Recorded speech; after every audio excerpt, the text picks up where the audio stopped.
Imagine sitting across from the person you trust most in the world, waiting for them to throw you a lifeline, and watching them hand a loaded gun to your enemy instead.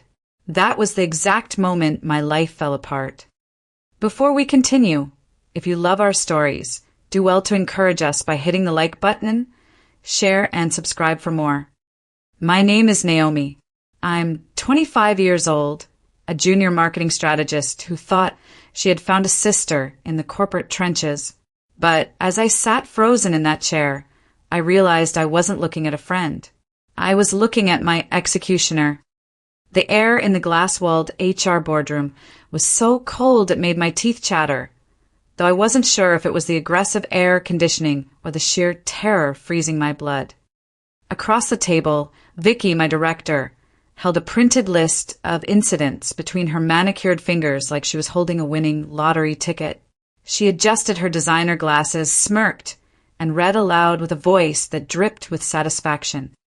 On October 12th, the employee referred to upper management as clueless dinosaurs who wouldn't know a trend if it bit them.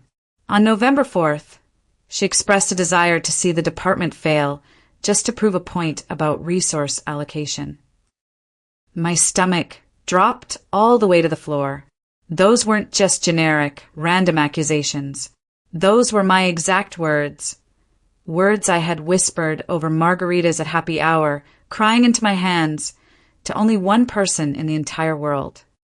I turned my head slowly toward Ellie. She was sitting next to me, her hands folded primly on the table, staring intensely at her cuticles. She was my work bestie, my sister in the trenches, my safe space. Ellie, I pleaded, my voice shaking so hard it barely came out. Tell them. You know I was just venting. You know I love this team. Tell them about the overtime I pull. Tell them about the weekends. Ellie finally looked up. Her eyes were wet with big, glistening fake tears. She looked at the HR representative and let out a long, shaky sigh. I tried to stop her, she said, her voice trembling with a performance worthy of an Oscar. I told you, Naomi, that you can't say those hateful things about Vicky. It made me so uncomfortable, but you just wouldn't stop. The room spun as the HR rep slid a performance improvement plan across the table, a document that was basically a 30-day eviction notice disguised as a second chance. I realized I had been blind. Ellie wasn't protecting me. She was feeding me to the wolves. My mind flashed back 6 months, desperately trying to find the moment I missed the signs. I had started this job full of nervous energy, ready to take on the world. But Vicky, the department head, had hated me on sight. She was a woman who was threatened by anyone younger, brighter, or more energetic than her.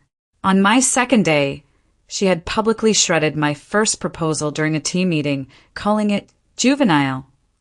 I had fled to the break room, fighting back hot tears of humiliation, wondering if I should just quit. That was when Ellie found me. She handed me a vanilla latte and a tissue. Don't let the dragon lady win, she had said with a warm, conspiratorial smile. Stick with me. I know how to handle her. We have to look out for each other. From that day on, we were inseparable. We did lunch every single day. We had a private group chat where we roasted Vicky's terrible fashion choices and disorganized meetings. But looking back through the lens of betrayal, I saw the pattern clearly.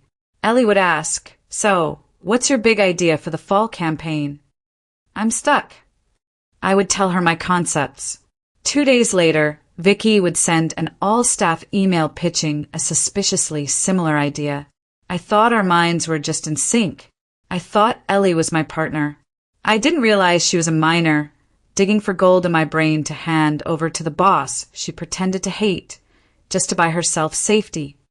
Back in the present, I walked out of the HR meeting, clutching my termination papers. Through the glass wall of Vicky's office, I saw them. Vicky was laughing, head thrown back, and Ellie was smiling, clinking her coffee cup against Vicky's mug. They weren't just colleagues, they were co-conspirators celebrating my funeral. Walking back to my desk felt like walking through a graveyard. The office vibe had shifted instantly. People I used to chat with looked down at their keyboards as I passed, terrified of guilt by association. Vicky had already stripped my calendar. The strategy meetings, the client calls, the creative sessions, they were all gone. My inbox was filled with grunt work, data entry, filing old contracts, ordering lunch for the team. It was a clear message. Quit, or we will break you. I felt a scream building up in my throat, hot and acidic. I grabbed my purse and speed walked to the bathroom, locking myself in the handicap stall just to breathe. The smell of industrial lavender cleaner filled my nose, stinging my eyes. A moment later, the heavy door opened. I froze. I recognized the clicking of the heels, sharp, rapid staccato steps. And then I heard the humming. It was a nervous, high-pitched hum that Ellie always did when she was excited. It was definitely her. She didn't know I was there. I heard her dial a number on her cell phone. "Hey, Mom," Ellie said, her voice completely changing. It wasn't the soft, supportive voice she used with me. It was sharp, fast, and excited. "Yeah, I just came from the meeting. It went perfectly. She's on the PIP." I held my breath, pressing my hand over my mouth to stifle a sob. "No, she has no idea," Ellie laughed, a cruel sound that echoed off the tiles. "Vicky said as soon as Naomi is gone. The senior strategist title is mine. I'm literally about to take her spot, and the idiot thinks I was crying for her." I sat on the closed toilet lid, silent tears streaming down my face. The sadness washed over me like a cold wave, drowning me. But as the door swung shut and she left, something else replaced the grief. The tears stopped. My hand stopped shaking. I wiped my face with rough toilet paper. I wasn't going to quit. I was going to burn their little kingdom to the ground. I needed absolute proof. I knew in my gut what was happening, but I needed to test the mechanics of the pipeline before I poured the poison in. I needed to see exactly how fast Ellie ran to Vicky. I spent the morning doing my grunt work, keeping my head down. At lunch, I found Ellie in the break room. She was stirring a yogurt, looking innocent. She gave me a sad, pitying look, tilting her head. "Hey, hun, how are you holding up? Vicky is such a monster for doing that to you." I forced a wobbly smile. "I'm okay," I whispered, leaning in close like I was sharing a state secret. "Honestly, it might be for the best. I have a second interview with Apex Corp tomorrow. Their starting salary is double what I make here." Apex Corp was our biggest rival, and I definitely did not have an interview with them. "Oh my God, Naomi, that's amazing." Ellie squeezed my hand across the table. "I won't tell a soul. Cross my heart." I went back to my desk and waited. I watched the clock. 1 hour. Then 2. At 2:15 p.m., Vicky's assistant called me. "Vicky wants to see you." I walked into her office. Vicky didn't look up from her computer. "Just so you know, Naomi," she said icily, tapping her pen against her desk. "I hear Apex isn't hiring mediocrity these days. I wouldn't get your hopes up." I said nothing. I just nodded and walked out. The pipeline was wide open, and now I knew exactly how to use it. For the next week, I became a ghost. I stayed late every night, long after the cleaners had started vacuuming the hallways. I told everyone I was just trying to catch up and save my job. In reality, I was setting the trap. We had a massive pitch coming up for our biggest client, the Titan Group. It was the kind of project that made or broke careers. Vicky was desperate for a win because her numbers had been slipping for months. She needed a legacy project to save her reputation. I opened my digital archives. I didn't create a new project that would leave a recent timestamp. Instead, I dug up an old file from 3 weeks ago called Project Phoenix. It was a dazzling proposal I had worked on when I first got the Titan brief. The graphics were sleek, the copy was punchy, and the strategy looked like a goldmine. But there was a reason I had abandoned it. Deep inside the data, buried in the appendices, The strategy relied on user cluster data type B. I had consulted legal about it weeks ago, and they told me it was illegal under a new federal decree. I didn't edit the file. I didn't touch the contents. If I modified it, the last save date would update to today, and that would ruin my defense. I simply moved the old file from my rejected folder into a folder on my desktop labeled current_drafts. I was staring at it when I felt a presence behind me. Wow, Ellie said, peering over my shoulder. That looks intense. What are you working on so late? I quickly minimized the window, acting flustered. Nothing, I stammered. Just some old ideas. Trying to see if I can salvage anything to prove I still belong here. Ellie's eyes lingered on the screen. She smiled, like a cat watching a mouse corner itself. Well, don't work too hard, hun. I watched her walk away. I knew she was already dialing Vicky's number. What if I told you that the best way to destroy an enemy isn't to fight them, but to feed them exactly what they crave until they choke on it? That was my strategy the next morning. It was time to hand over the poison apple. I texted Ellie and asked her to meet me for coffee outside the office. I made sure to look like a complete mess. Puffy eyes, messy hair, slumped shoulders. I needed to sell the idea that I was broken. When we sat down, I let out a shaky, dramatic sigh. I don't know what to do, Ellie, I whispered, staring into my latte. I'm terrified of this PIP. I have to impress Vicky, or I'm going to lose my apartment. Ellie reached across the table and squeezed my hand. Oh, hun, I hate seeing you like this. I pulled out my tablet. I was looking through my archives last night. I found this old draft I started weeks ago. It's risky, but I think it could save me. Can you just look at it? Tell me if it's stupid. I showed her the Trojan Horse. I watched her eyes widen as she scrolled through the flashy graphics and the projected revenue numbers. She didn't see the legal trap hidden in the data. She only saw $1 million idea that she hadn't come up with. It's interesting, Ellie said slowly, her face unreadable. She handed the tablet back. But honestly, Naomi, it needs a lot of work. I wouldn't show this to Vicky yet. She'll tear it apart. I nodded, pretending to be crushed. You're right. I'm just so scared to submit it. I paused, then added the bait. I just left it in the drafts folder on the shared drive. I haven't even touched it in weeks because I'm too afraid to finish it. Ellie's eyes flickered. Yeah, maybe sleep on it. As she walked away, I saw her pull out her phone immediately. She wasn't protecting me. She was telling Vicky exactly where the treasure was buried. The thing about corporate theft is that it usually leaves digital fingerprints. I needed to make sure Vicky and Ellie left a trail so deep they could never climb out of it. That evening, I logged onto the network from home. I had placed a file in the shared folder I told Ellie about, Naomi_private. It was the digital equivalent of a diary with a keep out sign. I made popcorn and sat in front of my laptop. I navigated to the folder on the server.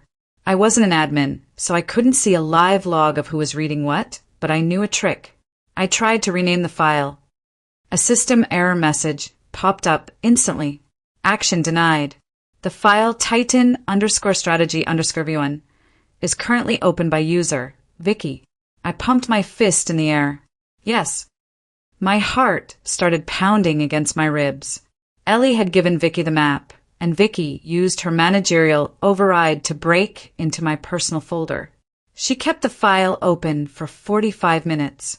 Then the error message stopped appearing, which meant she had closed it or saved a copy to her own drive. I sat back and smiled. She didn't wait for a meeting. She didn't ask me for a pitch. She just took it. The theft was in motion. 10 minutes later, a notification popped up on my phone. Emergency strategy meeting, 9 a.m. Mandatory for leadership team. I wasn't on the invite list. The next morning, the office was buzzing with nervous energy. The big conference room was packed with the senior team, and the glass doors were shut tight. I sat at my desk, sipping tea, pretending to organize spreadsheets while I waited for the show to start. At 10 a.m., the doors opened. Vicky walked out looking triumphant, like she had just invented the internet. She clapped her hands to get the department's attention. "Everyone, listen up." Vicky beamed. "I had a massive breakthrough last night regarding the Titan client. I've developed a new strategy that is going to secure our contract for the next 5 years." She started describing my idea, not just the general concept. She used my specific phrases. She used my golden goose metaphor. She practically recited my draft from memory. The team nodded along, looking impressed. I saw Mark, a co-worker, glance at me with confusion, but I kept my face blank. Then came the knife twist. "Because this vision requires precise execution," Vicky continued, "I am appointing Ellie as the project lead to bring my ideas to life." Ellie stood up, beaming with false modesty. "Thank you, Vicky. I'm so honored to help execute your vision." Vicky turned to me, her smile turning into a smirk. "Naomi, since you're struggling with your current workload, I don't want to overwhelm you. You can handle the logistics for the pitch. Make sure the catering is set up correctly. We need the coffee hot." The room went silent. It was the ultimate humiliation, asking the strategist to fetch coffee while they stole her work. I just smiled and said, "Of course, Vicky. Whatever the team needs." While Ellie and Vicky spent the next few days high-fiving each other and mocking up their presentation, I was quietly preparing the kill shot. I knew that simply claiming she stole my idea wouldn't be enough. Ideas are hard to copyright in corporate settings. I needed proof that I knew the idea was dangerous before Vicky stole it. I opened my email archives and searched for a thread from 3 weeks ago, before the PIP, before the drama, back when I was doing my initial, honest research for the Titan account. I found it. Date, 21 days ago. To Legal Department. From Naomi.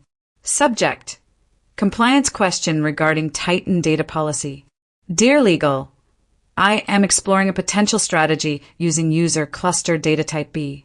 Does this conflict with the new federal consent decree? And the reply, dated the same day. Naomi, absolutely not. That data set is restricted. Using it would result in an immediate lawsuit. Do not proceed. I smiled. I hadn't sent this email today. I had sent it weeks ago. This proved I had vetted the idea, realized it was illegal, and discarded it. Vicky, however, had stolen the discarded draft without doing the background checks. I printed the email thread, folded it neatly, and placed it in my physical locked drawer. I had the receipts. For the next 2 weeks, the arrogance in the office was suffocating. Vicky and Ellie were high on power, treating the upcoming pitch like a coronation. The timeline for the pitch was approaching fast, and they were scrambling to finalize the stolen materials. They treated me like a personal assistant, barking orders and making me redo mundane tasks just for the thrill of it. Naomi! Ellie called out one afternoon, not even looking up from her phone. Format the slide deck for the presentation. Make it look pretty. Vicky wants it by 5 p.m. It was ironic. They were asking me to polish the weapon they were about to use to shoot themselves. On it, I said. I opened the slide deck. I formatted it beautifully. I chose the perfect fonts and colors. And then I got to the data section, the fatal flaw. I didn't hide it. In fact, I made it bigger. I used a bold, beautiful infographic to highlight the specific data usage that legal had told me was illegal weeks ago. I made it impossible to miss if you knew what you were looking for. But Vicky and Ellie didn't know. They were too busy planning their victory party to check the regulations. As I handed the USB drive to Ellie, she snatched it from my hand. Don't mess this up, Naomi, she sneered. Vicky is watching you. I watched her walk away and thought, I'm counting on it. Before I tell you how I turned the tables on my toxic boss and executed the most dangerous phase of my revenge plan, I have to ask, If you have come with us this far, it means you are really invested in Naomi's journey. Please do well to like this video, share it with friends who love satisfying underdog stories, and subscribe to our channel so you never miss a part. Also, tell us in the comments where you are listening from. We love seeing our global community. Thank you. What if the only person trying to save you was the one person you had to lie to? That was the position I found myself in on Tuesday. Mark, a senior analyst who had always been kind to me, cornered me near the coffee machine. He looked around to make sure the coast was clear. "Naomi," he hissed, "I saw the deck. That's your writing style. That's your strategy. You need to go to HR. Don't let them steal this." My heart ached. I wanted to tell him everything. I wanted to scream, "I know. It's a trap." But I couldn't. If Mark raised a red flag now, legal might review the deck before the pitch, and the whole plan would fail. I forced a vacant smile. "No, Mark. Vicky is brilliant. I'm just here to learn. It's her vision." Mark looked at me with pure disappointment, shaking his head. "I thought you had more backbone than that, Naomi." He walked away, leaving me feeling smaller than ever. Just then, Vicky stormed out of her office. "Change of plans," she shouted. "The Titan executives are flying in early. The pitch is moved up to tomorrow morning. We're doing this live in 24 hours. My stomach flip-flopped. The timeline had just compressed.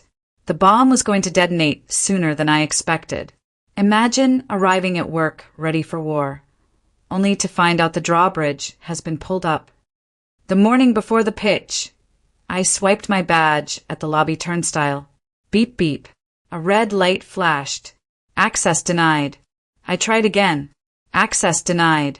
The security guard, who I chatted with every morning, looked up from his console with a confused frown. "That's weird, Naomi. It says your clearance has been revoked pending a security update." My phone buzzed. It was a text from Vicky. "So sorry. HR says there's a glitch with your badge. Since you're just handling logistics anyway, just work from home today. We don't need you in the room, distracting the talent."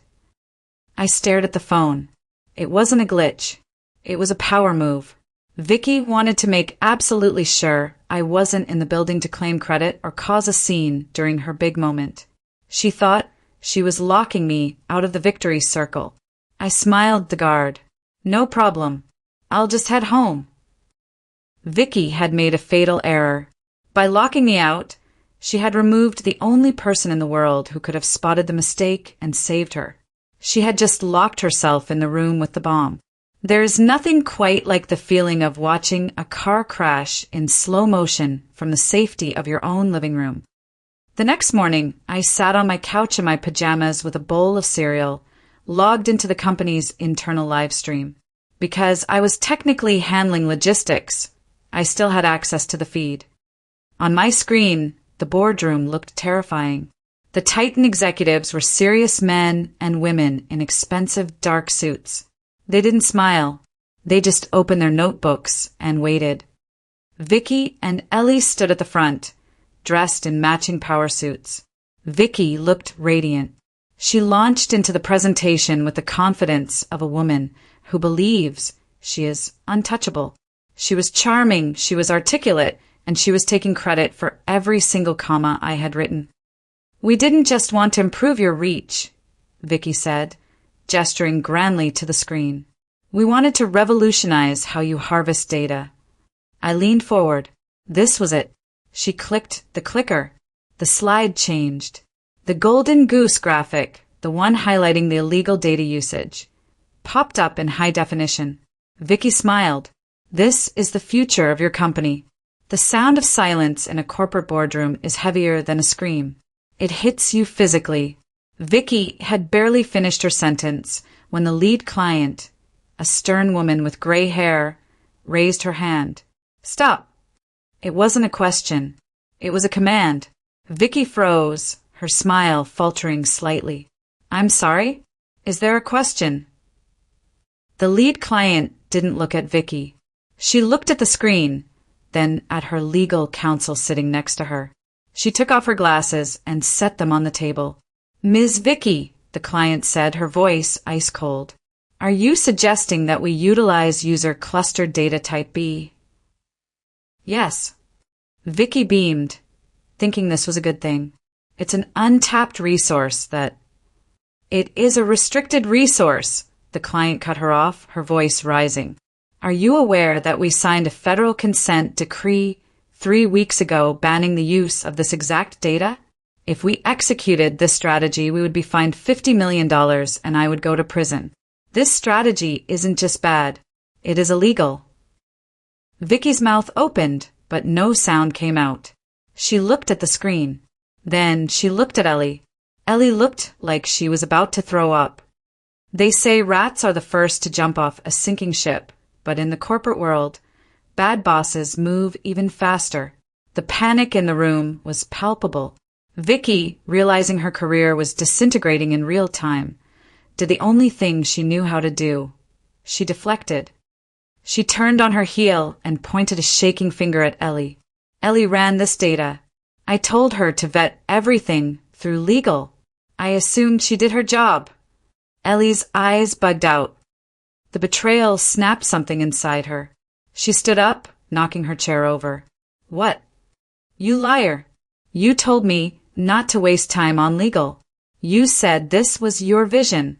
You took the files from the server yourself. I trusted you to be a project lead." Vicky screamed back. The client looked at them with pure disgust. "This is amateur hour. We are leaving." Desperate, Vicky looked toward the back of the room, hoping to sway the CEO, who was sitting in the shadows. Her eyes were wild. "Actually," Vicky stammered, breathing hard. "This data, this came from Naomi's preliminary research." "Naomi? She must have sabotaged the file before she sent it to us. This is a setup." I sat on my couch and put down my spoon. "Showtime. What if your entire future came down to one video call?" Inside the boardroom, the shouting match between Vicky and Ellie was cut short by a deep, booming voice. It was the CEO, Mr. Carlton, who had been sitting quietly in the corner the entire time. "Enough," he roared. The room went silent. He turned to the HR representative. "Get Naomi on the line. Now." Vicky smirked, wiping sweat from her forehead. She thought she had won. She thought she could spin this. "Yes, get her on. Let's hear her try to deny sabotaging this company." My laptop chimed. "Incoming video call. HR department." I took a deep breath, smoothed my hair, and clicked accept. My face popped up on the massive boardroom screen, 10 feet tall. I made sure to look calm, confused, and professional, a stark contrast to the sweaty, panicked mess that was Vicky. "Naomi," Mr. Carlton said, his voice grave, "Vicky claims that you provided this faulty data to sabotage her presentation. Is this true?" I blinked, looking innocent. "I'm sorry, sir. I'm confused. I was removed from this project 2 weeks ago. Vicky told me my ideas were mediocre and locked me out of the building. I haven't worked on the Titan account since then." Vicky slammed her hand on the table. "She's lying. She left the file on the server. Check the metadata. There is an old saying, if you come for the king, you best not miss. Well, if you come for the quiet girl who keeps receipts, you better make sure she hasn't already documented your funeral." "Actually," I said, my voice steady and clear, "since we are looking at files, may I share my screen?" The CEO nodded. "Go ahead." I clicked a button. Up popped the email thread I had retrieved from my archives. The one from the legal department. The timestamp was from 3 weeks ago, long before the stolen draft appeared on the server. "As you can see," I explained, "I consulted legal about this specific data strategy weeks ago during my initial research phase. They told me it was illegal and violated the consent decree. Because I am a competent strategist, I immediately discarded that idea into my rejected drafts folder and started working on a compliant strategy." I looked directly at Vicky on the screen. I have no idea why Vicky would go digging through my personal rejected folder to retrieve a bad idea I had already thrown in the trash. If she had done the work herself, she would have known it was poison. The room went ice cold. The timestamp proved everything. It proved I knew the data was bad. It proved I didn't pitch it. And it proved that Vicky had pitched a stolen, rejected idea without vetting it. The collapse of a narcissist is a loud, ugly thing. The lead client stood up, closing her notebook with a sharp snap. "Mr. Carlton," she said, not even looking at Vicky. "We are pulling our account, effective immediately. This demonstration of incompetence, theft, and lack of oversight is frankly embarrassing. We do not do business with amateurs." The CEO tried to stand up. "Please, let's discuss." "No," she said. She walked out, her team following her. The door clicked shut. Mr. Carlton turned slowly to Vicky. His face was purple with rage. "You just cost us our biggest client." It was her. Vicky shrieked, pointing at the screen, tears streaming down her face. "Naomi set me up. She knew I would take it." "You stole it," the CEO yelled back. "You stole a draft, didn't check it, and lied to the board. Pack your things, Vicky. You are fired. Get out of my building before I call security." Vicky looked at the camera, her eyes wild, realizing I was still watching. She opened her mouth to scream at me, but the HR rep reached over and cut the feed. My screen went black. I sat in my silent living room, took a deep breath, and finally I smiled. The next day, walking into the office felt like the first day of spring after a long, hard winter. The air was lighter. Vicky's office was dark. Her nameplate had already been removed from the door. I walked to my desk, and for the first time in months, people looked at me with respect and a little bit of fear. They knew who had really been running things. Then I saw Ellie. She was at her desk, red-eyed and sniffing. When she saw me, she rushed over, clutching a tissue. "Naomi." "Oh my God," she whispered, trying to grab my arm. "Can you believe Vicky tried to blame us? I'm so glad she's gone. We survivors have to stick together, right?" I looked at her hand on my arm, then looked at her face. The work Bestie mask was gone. I just saw a desperate, climbing sycophant. I gently removed her hand. "Ellie," I said, my voice cool and professional. "You lied to HR department about me. You helped Vicky isolate me. We are not friends. Please do not speak to me again unless it is strictly work-related." I sat down and started typing. I didn't wait for her response. An hour later, Mr. Carlton called me into his office. He looked tired. "Naomi," he said, "I've reviewed the server logs. I saw the work you've been doing in the background. I owe you an apology." He looked at my file. "I can't make you a director yet, Naomi. That would be against protocol. But I am appointing you as the lead strategist and interim department head. You'll run the team while we search for a permanent director. If you win the client back, the job is yours." It was a massive jump, but it was realistic. I accepted on the spot. As I walked out of his office, I passed the assistant pool. There was Ellie holding a cardboard box. She hadn't been fired, but she had been stripped of her project lead title. "Where are you going?" I asked. Ellie looked at her shoes. "HR moved me. I'm the new departmental assistant." I nodded. That meant she reported to me. I walked into my new glass office, Vicky's old office, and sat in the big chair. I didn't gloat. I didn't post about it on social media. I just opened a fresh notebook and wrote, "Plan A complete." I learned the hard way that not everyone who smiles at you is your friend. But I also learned that the best revenge isn't loud. It's simply letting them destroy themselves. This story isn't just about corporate politics or a bad boss. It is a powerful reminder that integrity is the ultimate shield. Vicky and Ellie struggled because they believed that success could be stolen rather than earned. They judged Naomi based on her silence, mistaking her patience for weakness. They missed the danger right in front of them because they were too busy looking down on others. The lesson: never confuse kindness with stupidity. Just because someone is quiet doesn't mean they aren't observing, and just because someone helps you doesn't mean they won't defend themselves when pushed too far. True power isn't about bullying others into submission. It's about competence and documentation. Keep your receipts, trust your gut, and remember, if you have to dim someone else's light to shine, you are already in the dark. Thank you so much for following Naomi's journey from the betrayed work bestie to the boss of the boardroom. It was an emotional ride of vindication, and we hope you felt every moment of her triumph. If you enjoyed this story and love hearing about underdogs who prove everyone wrong with smart strategy, please smash that like button, subscribe to the channel, and turn on notifications so you never miss a new episode. Tell us in the comments, do you think Naomi went too far by setting the trap? Or did Vicky and Ellie deserve exactly what they got? Type Team Naomi if you think she did the right thing by protecting herself. See you in the next story.